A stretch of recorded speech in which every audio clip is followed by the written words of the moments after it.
السلام عليكم ورحمة الله وبركاته. معاكم أحمد كمال في عن تجربة شخصية. النهاردة هتكلم في موضوع مهم جدا. الموضوع ده بيهم ناس كتيرة جدا جدا جدا. ليه مش عارفين نرتبط بعد النرجسيين والنرجسيات؟ نهاية العلاقة على خير، بحلوها بمرها، بكل الأحداث اللي حصلت فيها، وللأسف الشديد مش عارف ارتبط. كنت عايش مع واحدة نرجسية، ربنا خلصني منها على خير، خلصت الموضوع معاها، وبعديها مش عارف ارتبط. برضو اختنا نهت مع النرجسي بعد معاناة طويلة، وبعد ما خلعته او برته من كل حاجة عشان تخلص منه، وبعديه مش عارفة ترتبط. ده موضوع حلقتنا النهاردة. ليه مش عارفين نرتبط بعد ما سيبنا النرجسي والنرجسية؟ النهاردة هقول لكم 9 أسباب. 9 أسباب هي اللي بتخلينا مش عارفين نرتبط بعد النرجسيين والنرجسيات ما سيبناهم. هنخش في الموضوع على طول عشان ما نطولش، مش عايزين نعمل حلقات طويلة زي الأول علشان نخفف على الناس وتبقى الجرعة مركزة بعدد دقايق قليلة عشان نقدر ان احنا نستوعب كل حاجة. ايه الاسباب؟ نمرة 1، الانهاك واهدار الطاقة بعد الانفصال. يا جماعة، اللي خارج من علاقة نرجسية سواء راجل او ست بيطلع من العلاقة دي منهك، منهك القوة، منهك القوة. ذاكرته مش معاه بسبب موضوع الجاز لايتنج والتشكيك اللي بتعمله له والاسقاط، ولسه عارف حقيقة النرجسية اللي كانت معاه، ولسه عارفة حقيقة النرجسي اللي كان معاها بعد ما هدروا طاقتهم، لان هم طبعا سفاحين وقود سلبي، سفاحين وقود ايجابي. بيمروا بعدة مراحل ان شاء الله هنعرفهم المرحلة الجاية او الحلقة الجاية ان شاء الله. فبيطلع من العلاقة النرجسية دي عنده انهاك، طاقته كلها تقريبا مهدرة، كل طاقته مهدرة. ما عندوش طاقة ان هو يتعامل مع حد تاني، ما عندوش طاقة ان هو يدي لحد تاني اي مشاعر او يستقبل في الوقت ده اي مشاعر، لان هو منهك القوة، منهك الطاقة. خلاص، يبقى ده اول سبب. السبب التاني، فقدان الثقة في الطرف الاخر. لو واحد راجل بعد ما طلع من علاقة مع زوجة نرجسية بيبقى عنده فقدان ثقة في عنصر النساء كلها، مش قادر ان هو يعمل اي علاقة مع واحدة ست، مش واثق فيها، شايف كلهن يعني في مثل كده يقول لك كلهن كذا، يقصد بيها ان كل الستات مش عارفة ايه، يعني اخلاقياتهم مش قد كده. كان في حد بيقول كلهن كذا مع الاعتذار لامي واختي. فبيبقى طالع من العلاقة دي معندوم الثقة في كل النساء في العالم، كل النساء، شايف ان كل ست من النساء ممكن ان هي تعمل حاجة غلط في اي وقت، وما ينفعش ان هو يديها اسمه او شرفه. كذلك كل الستات اللي كانت مع راجل نرجسي بعد ما بتطلع من العلاقة دي بتبقى فاقدة الثقة في كل الرجالة، شايفة كل الرجالة وحوش، كلهم ممثلين، كلهم بينظروا للست نظرة معينة، اللي عايز يتقرب منها هو عايز منها حاجة معينة. خلاص، يعني لان طبعا برضو يعني الستات معذورين شوية، لان في رجالة كتير جدا عرب عندهم حتة اضطراب الشخصية النرجسية ده، كتير كتير كتير. فيعملوا اي حاجة، يروحوا كباريهات، يصرفوا فلوس قد كده ويرموا على رقصات في ظل الوضع الاقتصادي الصعب في مصر وفي العالم كله. تمام. كل ده عشان يوصل لواحدة ست. تلاقي واحد عنده شركة وعنده شوية فلوس، يجيب بنات يقول لك ايه، حسنة المظهر، واخدين بالكم؟ علشان هو مش عايز واحدة تشتغل، هو عايز واحدة يقدر ان هو يلعبها جيم ويبقى مقفول عليهم مكان يقدر ان هو يوصل لها، واخدين بالكم؟ فطبعا الستات بيبقى عندهم الحته دي، وبيبقى عندهم حته الطمع. عارفين ان الرجاله كلهم طمعانين، وكلهم مش هنقول كل الرجاله، يعني نسبه كبيره جدا عاليه بيبقى ليهم طمع في حاجه معينه في الست، ولما يوصلوا لها خلاص. فهي اوريدي عارفه القصه دي، وطلع من علاقه سامه، علاقه يعني شافت فيها كل انواع الخيانات، خيانه جسديه بالجسد، خيانة أمانة، الراجل واخد فلوسها واخد عفشها، بيلضيها عشان خاطر ان هي تاخد المصروف بتاع البيت. فتبقى شايفة كل الرجالة طالما انت مش معانا فانت عدو ليه. شايفاه كده، شايفة ان الراجل نظرته للست كده، طالما انت مش معايا يبقى انت عدوة ليا، ولا ليكي عندي فلوس، ولا ليكي عندي اي مثلا مسؤوليه بالنسبه لي، ولا يهمني ولادك، ولا يهمني اي حاجه خالص.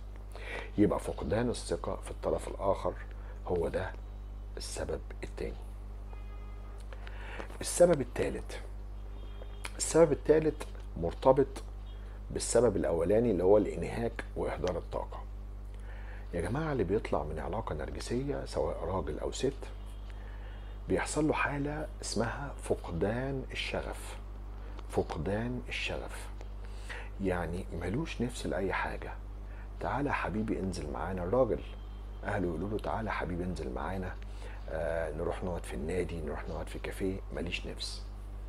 تعالى يا حبيبي ده في فرح وفي بنات موجودين، شوف يا حبيبي لو تشوف لك زوجة تانية بعد، ماليش نفس، مش عايز اشوف ستات. هو منهك. وكذلك الست بيجي لها حالة من فقدان الشغف هي كمان، اللي كانت في علاقة مع راجل نرجسي، راجل مارس معاها كل أنواع الظلم، الخيانة، الاستفزاز، إنهاك الطاقة، التشكيك، الإسقاط، الغضب النرجسي، كل أنواع العذاب. الست بتبقى شافت العذاب ألوان، خصوصا لو مع نرجسي ظاهر، لأنه بيبتدي إن هو يضرب ويقل أدبه والكلام ده، او ان هو يشتم ويبتدي ان هو يبقى يعني صوته عالي جدا، شكل عينيه يتغير، رعب، عاشت في رعب. فبيجي لها حالة من فقدان الشغف هي كمان. كل اللي مع حد نرجسي او نرجسية سواء زوج او زوجة او ام تحديدا بيحصل له حالة من فقدان الشغف. فقدان الشغف للحياة مع حد بالطريقة دي مرة تانية، خصوصا لو زوج أو زوجة. فقدان الشغف للجنس، العلاقات الحميمة. فقدان الشغف للحب، مشاعر الحب نفسها، خلاص. فقدان الشغف إن هي تخرج وتشوف الدنيا وتغير حياتها.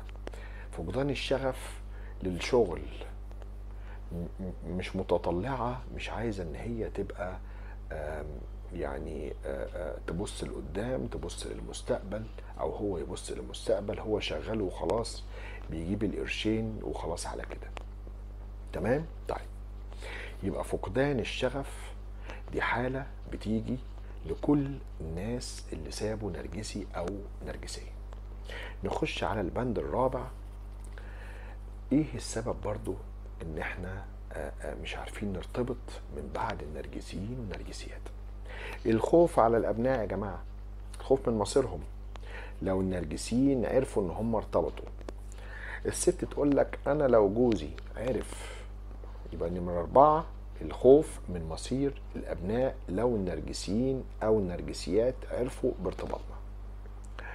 احنا شفنا الغضب بتاعهم، وشفنا المشاكل اللي بيعملوها واحنا بننفصل، فاصبح عندنا حته خوف ورعب. لو عرفوا النرجسيين والنرجسيات ان احنا ارتبطوا، الست تقول لك انا بس ده هياخد مني ولادي، ده هياخد مني ولادي. وما ينفعش ان انا اتجوز رسمي فهو يعرف، طبعا هو بيراقبها طول الوقت وعايز يعرف هي بتكلم مين وبتعمل ايه. خلاص، فاول حاجه بتبص عليها هتقول ده هو بقى هيقول لولادي ان هي كانت محضره حد، او ان هي كانت بتخونه وهي معاه ومحضره الشخص دوت. خلاص، فهترتبط بيه دلوقتي بعد ما يعني المكان بقى شاغر، ويقدر ان هو يخش مكان الزوج اللي كان موجود اللي هو الاب النرجسي ده. فهيخش الاول يسوق سمعتها، يقول ان هي كانت تعرف الراجل دوت عليه وهي على ذمته. دي اول حاجه. الحاجه التانيه، ممكن ان هو يرفع قضيه بضم الصغار وياخدهم معاه. طيب، بالنسبه للرجاله نفس النظام. لو الست عرفت ان هو رايح يتجوز، او لو هو راح يفكر ان هو يرتبط، مصير ابنائه ايه؟ طب هي اصلا معذباه ومطلعه عينه وبتوري له الولاد بالعافيه، وهو في الرؤيه مره تجيب الولاد عشان يشوفهم و20 مره ما تجيبهمش، وهو طبعا سمع بكلامنا ان هو ما يحاربهاش ويسيبها تاخد البنت او الولد او الولاد تشبع بيهم، وما يحاولش ان هو يعمل قضيه وبتاع عشان خاطر ايه يعني يسيبها ومش فارقه معاه. خلاص، علشان خاطر احنا قلنا ان احنا ما ينفعش نحارب النرجسيين والنرجسيات دول، هم في حالهم واحنا في حالنا، واحنا مش عايزين منهم اي حاجه خالص، بس هم يبعدوا عننا بقرفهم. تمام. فالست لما بتعرف ان هو الراجل، الست النرجسيه لما بتعرف ان الراجل هيتجوز بتقوم عامله ايه بقى؟ بتبقى عايزه تكيد للقصه دي. فممكن تعمل ايه؟ تقول له خد ولادك. فالراجل بيبقى خايف يروح ان هو يتجوز ويتفق مع الناس ان هي هيعيش هو والزوجه بتاعته ديت بدون اي مشاكل، وفجاه تقوم الست النرجسيه دي رمياله ولاده علشان خاطر تعجزه قدام مراته وتشيل مراته الجديده الحمل. خلاص يا جماعه، هم بيشوفوا انت ايه اللي تعبك وبيعملوه لك عشان يتعبوك. فالراجل يبقى يا عيني داخل في علاقه مع ست وعايز يعيش وعايز يستقر وعايز يعمل بيت جديد ما فيهوش مشاكل، ما فيهوش قله ادب، ما فيهوش سفاله، ما فيهوش قذاره. فهي اول لما تلاقيه هيتجوز تقوم مبوظه له المخطط ده بان هي تقوم حاطاله العيال، تديهم له، تقول له انا هرمي لك عيالك دول ولادك وانت كفيل بيهم وانت تتكفل بيهم. خلاص، ودول شايلين اسمك وتاخدهم معاك يعيشوا معاك بقى. هي عايزه تعمل له اتب ومشاكل، فهو بيبقى شايل حمل الاتب والمشاكل دي وخايف ان هو يخش يتجوز واحده بنت ناس ويتكلم مع اهلها ويقول لهم ان احنا نعيش لوحدنا وان انا اولادي مش معايا، اولادي مع طليقتي. وبعدين فجاه تقوم طليقته دي حطاله العيال علشان تعجزه قدام اهل مراته، ويطلع ان هو كلامه كان غلط، وطبعا هو مش هيقدر يسيب ولاده. كل ده بالنسبه للست اللي خايفه ان ولادها يتاخدوا، وبالنسبه للراجل اللي خايف ان مراته تقوم رمياله العيال عشان تشيله الحمل مع الزوجه الجديده اللي هو راح يتجوزها بنت الناس. فالموضوع ده الخوف من مصير الابناء بيخلي الضحايا من الرجال والستات خايفين من النرجسيين لا يعرفوا ان هم ارتبطوا ويبتدوا ان هم يعملوا حركة تنقلات في الشطرنج بتاعهم، ويديك كش ملك بالولاد. ويا سلام لو عيلين 3. ومش كل الستات طبعا تستوعب الولاد، اللي هي ممكن يعني تربي ولاد غيرها، تقول له انا مالي، انا واخداك بطولك، هتجيب لي ولادك ليه؟ والست تبقى خايفة جدا ان هي ضحت وقعدت المدة دي كلها مع الزوج النرجسي الظالم، وبعدين فجأة يقوم الزوج دوت لما يعرف ان هي اتجوزت يقوم ساحب منها ولادها. دي الحالة الرابعة اللي هي الخوف من مصير الابناء من الضحايا الراجل والست. طيب، نمرة 5 من ضمن الأسباب انعدام الرغبة في مفهوم الجواز والارتباط بسبب الخبرة السابقة. الراجل الضحية اللي عاش مع نرجسية والست الضحية اللي عاشت مع نرجسي بيبقوا فاهمين ان مفهوم الزواج هو السيطرة من الطرف الآخر عليهم. فبتبقى شايفة ان الجواز ده ما هو إلا يعني تحديد حياة، وان انا ما يبقاش عندي حرية، وان انا كل حاجة الراجل الطرف التاني دوت اللي معايا، او الست الطرف التاني الجديد اللي معايا ده هيحجم من خطواتي، هيقول لي انت، هتقول لي بقى انت رايح فين وجاي منين. كل ده من الخبرة السابقة اللي هو اخدها من الست النرجسية اللي كانت عايشة معاه. الست النرجسية انتوا عارفين لما كان الزوج بينزل كانت تعمل فيها ان هي بتغير عليه وتقول له انت رايح مع مين، وافتح التليفون خليه ان هو مفتوح عشان اسمع انت قاعد مع مين وبتتكلم مع مين وانا مش مصدقاك، وتقعد تشككه.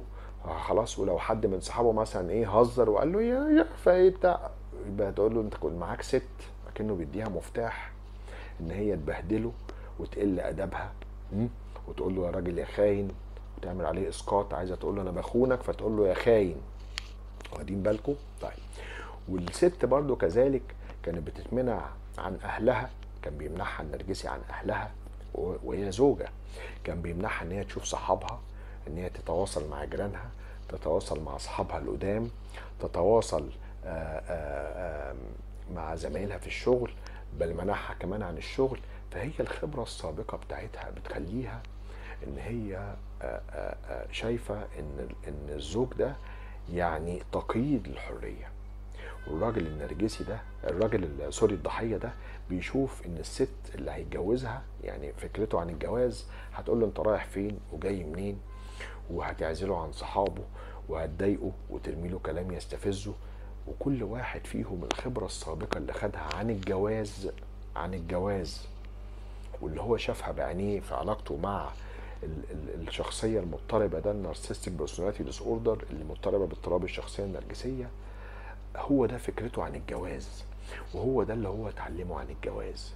فبطبيعة الحال طالما هو شايف دوت وعرف دوت فكرته عن الجواز، بيبقى شايف ان اي واحدة هتيجي مكان الزوجة النرجسية واي واحد هيجي مكان الزوج النرجسي هيبقى بيتعامل بنفس الطابع وبنفس الشكل، وان هو ده الجواز.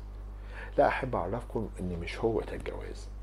الجواز يعني ترابط وتلاحم وحرية وشراكة في كل حاجة، وفي ثقة متبادلة ما بين الطرفين، ومفيش خنقة، ومفيش ان احنا ندوس على بعض، ومفيش ان انا احس ان انا مضغوط.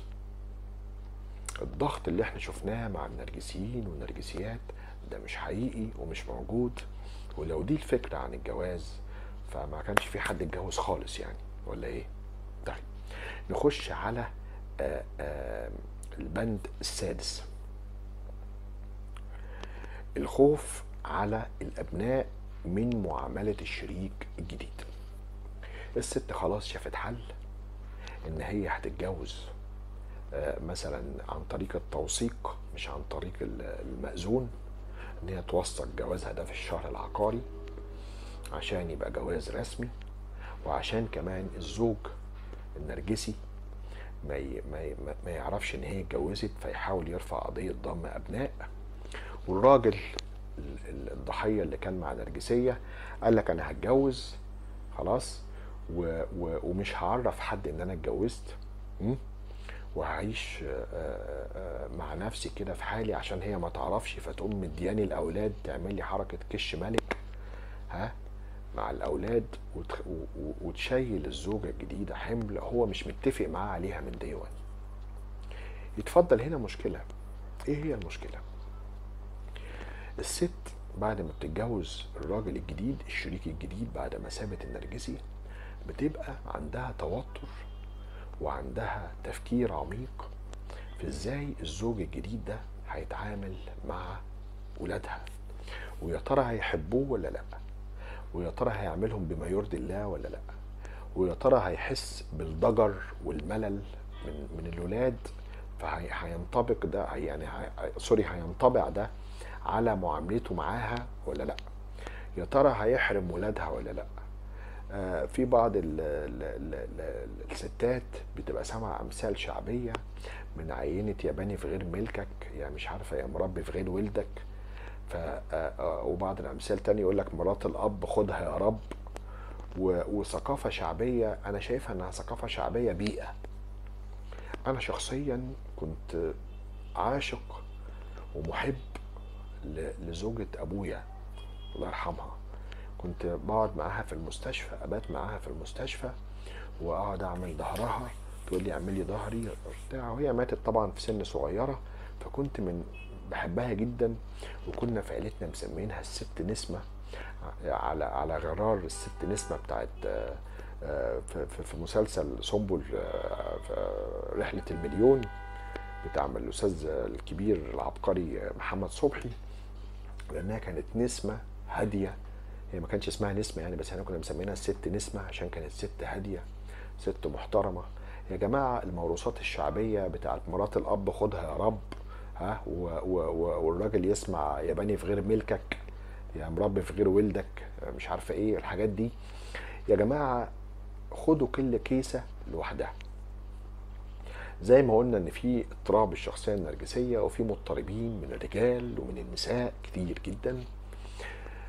زي ما احنا بنقول برضو ان في وحش، زي ما بنقول ان في حلو. زي ما بنقول ان نسبة الرجالة النرجسيين 60%، وكذلك النساء ممكن 50-60%. لازم ناخد بالنا ان ربنا سبحانه وتعالى زي ما في شر في خير. زي ما في شر في خير.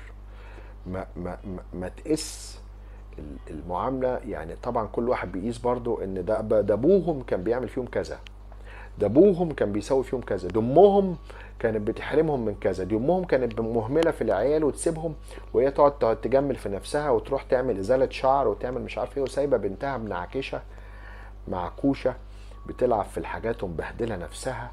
ها، فنقول اما امهم كانت، يا جماعه الام دي كانت ام مضطربه، والاب ده اللي كان بيجيب لعياله طقم ويجيب لنفسه 10 تطقم، ده راجل كان مضطرب.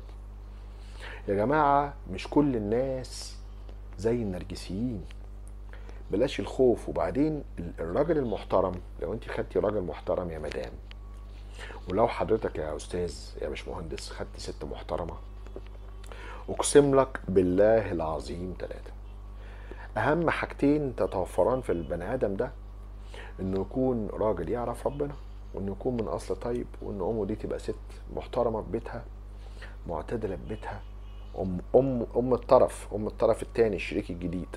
لان يا جماعه 90% من النرجسيين في العالم كله بسبب ام نرجسيه. تخيلوا، يعني ال10% تاني الاسباب تانية، من ضمنها سوء التربيه الخاطئه، تأليه الاطفال والعنف الشديد مع الاطفال، واخدين بالكم، ودلع الاطفال الزياده.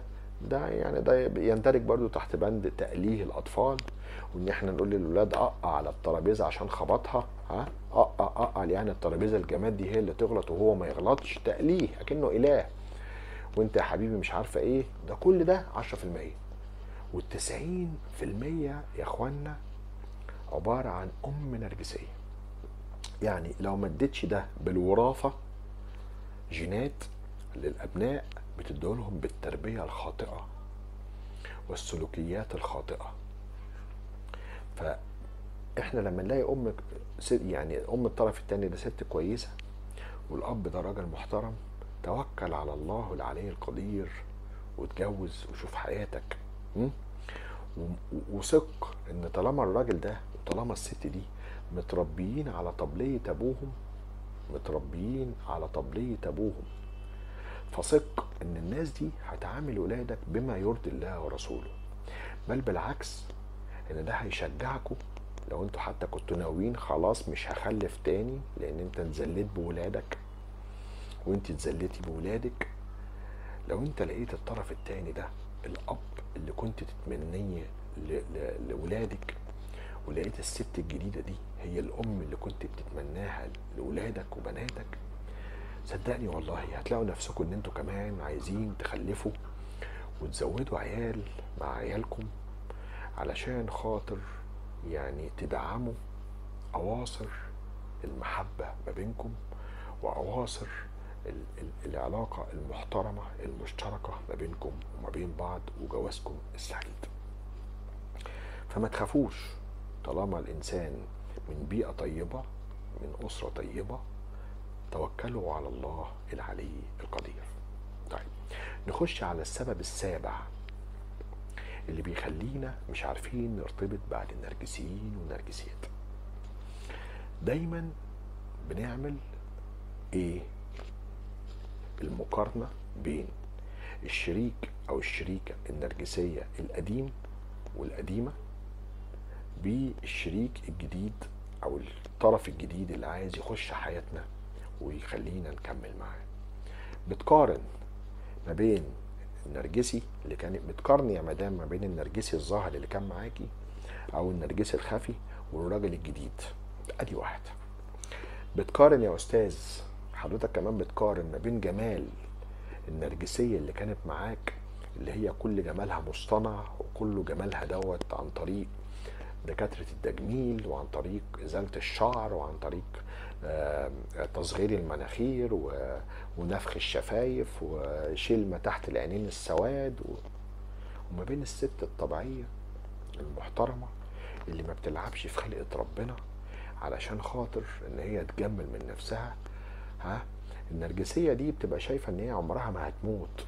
احنا شفنا المطربة الشهيرة اللي دخلت المقابر بالرقص، دخلت المقابر بالرقص والسجات وفضلت تنفخ وتشد وتشيل الترهلات من فخادها، سوري يعني، وتشيل الترهلات من رقبتها، وتتجوز عيال صغيرة لحد اخر لحظة في حياتها وتجيبهم على الشاشات يقولوا احنا ما حسناش بفرق السن لان هي فاهمة ان هي مش هتموت. وحتى لما ماتت وما ربك ظلام للعبيد دخلت القبر بتاعها بالطبل والزمر والرقص. فلنا فيها عظة، لنا فيها عظة. اوعى تعمل مقارنة ما بين النرجسيين والنرجسيات والطرف الجديد لان ده ظلم كبير جدا. ظلم كبير ان انت تعمل مقارنة ما بين الشيطان، ما بين شياطين الانس وما بين الناس الطبيعية المحترمة اللي عايزة تعيش. فعمل المقارنة دي بين الشريك القديم النرجسي او النرجسية والشريك الجديد الطبيعي، ده ظلم كبير قوي انت بتحط نفسك فيه. وده بيخليك ما تعرفش ترتبط من بعد ما تسيب النرجسي والنرجسية. نمرة 8 يا جماعة، العيش في الذكريات القديمة وان انت تقف عندها. يا جماعة الضحايا من الرجالة والستات بعد ما بيسيبوا النرجسيين والنرجسيات بيفضلوا عايشين في الذكريات.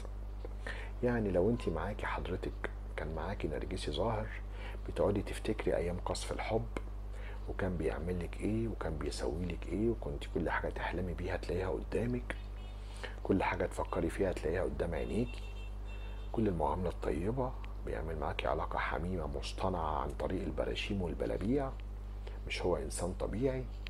فانت فاهمة ان هو ده الراجل الحلو. يا جماعة لازم نبقوا واخدين بالكم كويس قوي ان الذكريات بالنسبة للنرجسيين الظاهرين والنرجسيات الظاهرات بتبقى ذكريات مصطنعة ممثلة، كلها فيك، كلها حاجات يعني مش حقيقية. بتاخد علاقة حميمة مش حقيقية، بتاخد هدايا وحاجات يدوك كتكوت عشان ياخدوا منك من وراك ديناصور. واديك شفت لما جت تتطلق منك عملت فيك ايه، واتبلت عليك بايه، ورفعت عليك قضايا بالقوايم والحاجه وهي عايشه ببيتك، واتبلت عليك ان هي ما خدتش القايمه وسرقت حاجات من الشقه وعملت كذا وعملت كذا وتحولت لوحش بينهش فيك وينهش في عرضك. وهنشوف هما بعد ما بيتطلقوا بينفصلوا بيعملوا ايه في الحلقه اللي جايه ان شاء الله باذن الله تعالى، لما بتبعد عن النرجسيين ايه الخطوات اللي هعملها معاك. اما بالنسبه للنرجسيين الخفيين بيبقوا دايما مخوفين الضحايا، مفهمينهم ان يعني عارفين زي ما كانوا بيقولوا كده، ما جه رئيس دوله من الدول لما حصل فيها ثوره راح قايل يانا يا الفوضى، النرجسي والنرجسية الخفيين والخفيات بيفهموك ان من بعديهم الحياة فوضى، مش هتعرف تلم نفسك، مش هتعرف تلم ولادك، مش هتعرف ان انت تعيش بيهم، وان هم كانوا شايلين كل حاجة وعاملينها بجميل، وكل حاجة يعجبوك عليها يسحبوا منك حاجة ويحسسوك ان انت من بعديهم ضايع، مش هتعرف تعيش تاني، مش هتعرف تتحمل الحياة لوحدك. وهذا كذب وافتراء وتقليل من همتك وانهاك لطاقتك. فطبعا انت بتفضل عايش في الذكريات وعايش في الهيستوري وعايش في الكلمات اللي قالها لك النرجسي والنرجسية في اللحظات الأخيرة من الانفصال. وبتبقى فاهم ان انت وقفت لحد هنا، ولا تقدر تشتغل، ولا تقدري تشتغلي، ولا تقدري ان انت تعيشي حياتك، ولا تقدري ان انت تبدأي من جديد، وان انت تعيشي لولادك، يا اما تعيشي خدامة بعد الطلاق، يا اما تعيشي خدامة مركونة على الرف. تفضلي كده مركونة على الرف، وهو يعيش ويمليط ويروح يعرف ستات ويتجوز وينزل صور فرح كأنه لسه عريس جديد زيرو، وانتي مركونة على الرف تقعدي بولادك خدامة.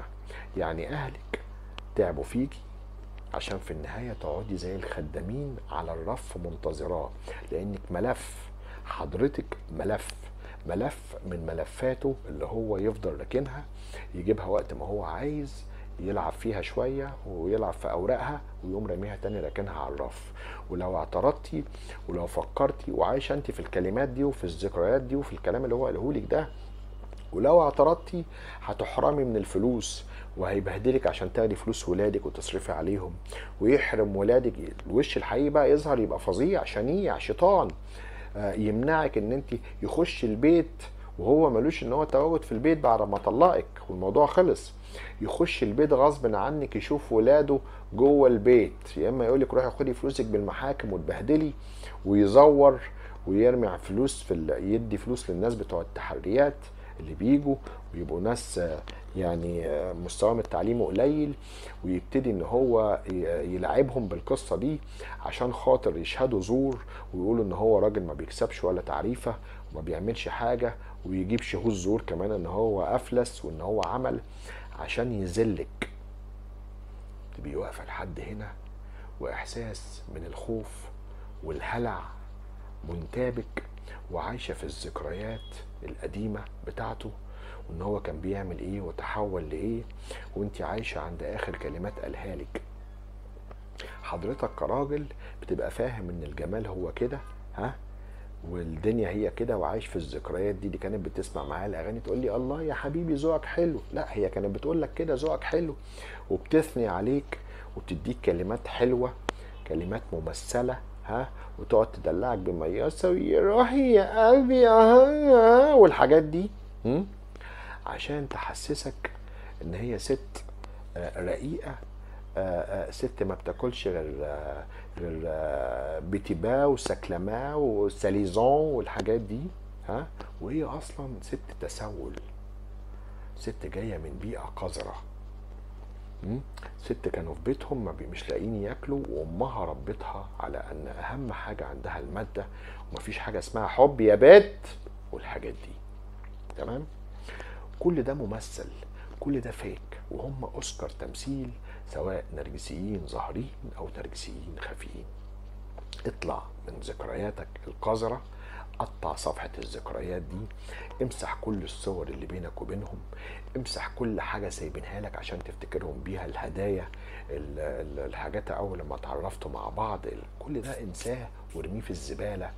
وما تحطش الذكريات القديمة دي تحطها في ميزان مع الراجل الجديد او مع الست الجديدة المحترمين اللي قبلوا ان هم يبتدوا معاكم الحياة مرة تانية من جديد. اخر حاجة يا جماعة، وانا اسف لو كنت طولت عليكم، عدم تطبيق اخر نمرة 9، عدم تطبيق اخر خطوات التعافي بمساعدة الضحايا الجدد. يا جماعة يا اخوانا، احنا الجروب بتاعنا معا لدعم ضحايا النرجسية مع احمد بن كمال عن تجربة شخصية، ده الجروب الرسمي بتاعنا. احنا بندعم الناس كلها، كلنا ندعم بعض، اطلع طبق اخر خطوات التعافي. اخر خطوات التعافي احنا قلنا قبل كده ان انت تساعد غيرك. ربنا ادالك علم وادالك فكر ان انت يعني يترفع الغطا عن الشخصيات المسيئة، عن الشخصيات اللي استغلتنا وانهكتنا وخلصت على طاقتنا. ساعد غيرك يا اخي، ساعد غيرك. وتذكر جيدا من فرج عن مسلم كربة من كرب الدنيا فرج الله عنه كربة من كرب يوم القيامة. ساعد غيرك عشان ربنا يديلك فرصة تانية وتعيش حياة تانية صحية طبيعية. تعرف ان انت الحياة اللي انت عشتها دي ضيعت فيها عمرك، ما كانتش حياة اصلا طبيعية، وما كانش ينفع ان احنا نكمل فيها، وربنا رفع لنا الغطا. فساعد غيرك ودعم غيرك. واللي عنده معلومة يا جماعة خشوا الجروب بتاعنا معا لدعم ضحايا النرجسية مع أحمد بن كمال عن تجربة شخصية. هتلاقي مجموعة من الأدمنز والمشرفين، ناس عندهم وعي، ناس كانوا في علاقات سامة زيكم بالظبط وعملوا كل خطوات التعافي ووصلوا ان هم بقوا مشرفين معانا بيساعدوا زمايلهم. فريق عمل كامل يقف معاك ويساعدك ويطلعك من اعراض الانسحاب اللي بتحصل لك، ويطلعك من الاسباب اللي بتخليك مش قادر ترتبط مرة تانية. يا ريت كلنا نعمل ده. كل اللينك بتاع الجروب بتاعنا موجود، ولينك الصفحة بتاعتنا موجودة لو عايزين تبعتوا لي على الرسائل. والصفحة الشخصية كمان يا جماعة، أنا ما باخدش حاجة من حد نهائي، وأتحدى إن حد شخص واحد دعمته من ضمن مئات الأشخاص الحمد لله ربنا كرمنا ودعمناهم وطلعناهم من دول أوروبا، من أمريكا، من السويد، من دول أفريقية، من السودان، من دول البحر الأبيض المتوسط وآسيا. الحمد لله رب العالمين كل دعمناهم. احنا ما بناخدش من حد ولا مليم، اللي بنعمله ده لوجه الله سبحانه وتعالى. ما تخافوش، تعالوا. كل حاجة هنقولها مع بعض هتبقى في منتهى السرية لحد ما بإذن الله تعالى تطلعوا من العلاقة السامة دي وتبتدوا حياتكم من جديد. آسف لو كنت طولت عليكم، وإن شاء الله أشوفكم في الحلقة الجاية. لو عجبتكم الحلقة يا ريت تعملوا سبسكرايب وتشتركوا في القناة وتفعلوا الجرس وتشيروا، جايز تساعدوا غيركم مش عارفين يخلصوا من آثار النرجسيين والنرجسيات ومش عارفين يرتبطوا من جديد. بشكركم وبشكر سعة صدركم، والسلام عليكم ورحمة الله وبركاته.